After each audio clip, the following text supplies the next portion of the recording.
បទឈប់បាញ់ដែលលោកត្រាំបានប្រកាសពន្យាដោយគ្មានការកំណត់ដើម្បីទប់ផ្លើមានការចរចាការទូតអាចធ្វើឲ្យបណ្ដាប្រទេសនៅឈូងសមុទ្រពាក់បានសម្រាកខ្លះពីការវាយប្រហារប្រយុទ្ធគ្នារវាងអាមេរិកហើយនិងអ៊ីរ៉ង់ដីគោករបស់អ៊ីរ៉ង់នៅបន្តស្ងប់ស្ងាត់ក៏ព្រោះតែគ្មានប្រតិបត្តិការវាយប្រហាររបស់អាមេរិកហើយនិងអ៊ីស្រាអែលនៅក្នុងរយៈពេលមានបទឈប់បាញ់ក៏ប៉ុន្តែនៅលើដែនទឹកនេះឲ្យចំនៅច្រកសមុទ្រអុកមូសវិញសំលេងគ្រាប់ផ្ទុះគម្រាមកប៉ាល់ស៊ីវិលគឺបានបន្លឺឮជាបន្តបន្ទាប់គ្នាលោកត្រាំប្រកាសពន្យាបទឈប់បាញ់ក៏ប៉ុន្តែនៅផ្ទៃសមុទ្រឯនោះវិញអាមេរិកហើយនិងអ៊ីរ៉ង់កំពុងតែសងសឹកគ្នាទៅវិញទៅមកតាមរយៈការបាញ់គម្រាមហើយនឹងស្ទាក់ចូលចាប់កប៉ាល់របស់គូបដិបត្តិយោងតាមទីភ្នាក់ងារជើងទឹកអង់គ្លេសកប៉ាល់ដឹកទំនិញមួយគ្រឿងដែលស្ថិតនៅមិនឆ្ងាយប៉ុន្មានពីឆ្នេរសមុទ្រអូម៉ង់បានរងការវាយប្រហារពីកងឆ្មាំបដិវត្តអ៊ីរ៉ង់ប្រព័ន្ធផ្សព្វផ្សាយអាមេរិក NBC វិញបានសរសេរថាតាំងតែពីព្រឹកថ្ងៃពុធទី22មេសា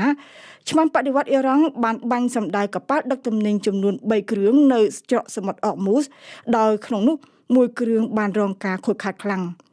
តាមទូរទស្សន៍អាមេរិកឆ្មាំបដិវត្តអ៊ីរ៉ង់បានចាប់យកកប៉ាល់ដឹកទំនិញតាមរយៈការបញ្ជូនមនុស្សឲ្យឡើងចូលទៅគ្រប់គ្រងកប៉ាល់ដឹកទំនិញដែលរងការវាយប្រហាររបស់អ៊ីរ៉ង់គឺមានពាក់ទង់ជាតិលីបេរីយ៉ាហើយនិងទង់ជាតិប៉ាណាម៉ាកប៉ាល់ខាងលើបានអះអាងថាខ្លួនបានទទួលការអនុញ្ញាតរួចហើយឲ្យឆ្លងកាត់ច្រកសមុទ្រអុកមូស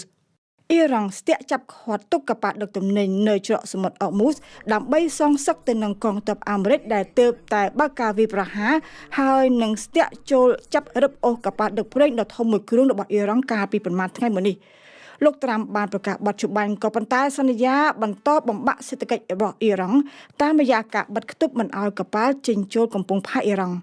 ព្រោះតែការបិទគប់នៅច្រកសមុទ្រអុកមូសដោយអ៊ីរ៉ង់មួយជាន់ហើយបន្ទាប់មកដោយអាមេរិកមួយជាន់បន្ថែមទៀតនោះកប៉ាល់ដឹកទំនិញហើយនិងកប៉ាល់ដឹកប្រេងជាង2000គ្រឿងដែលមានមនុស្សបម្រើការជាង20000នាក់កំពុងតែបន្តជាប់គាំងលែងអាចរំកិលចរាចរចេញចូលទៅក្នុងតំបន់ឈូងសមុទ្រពាក់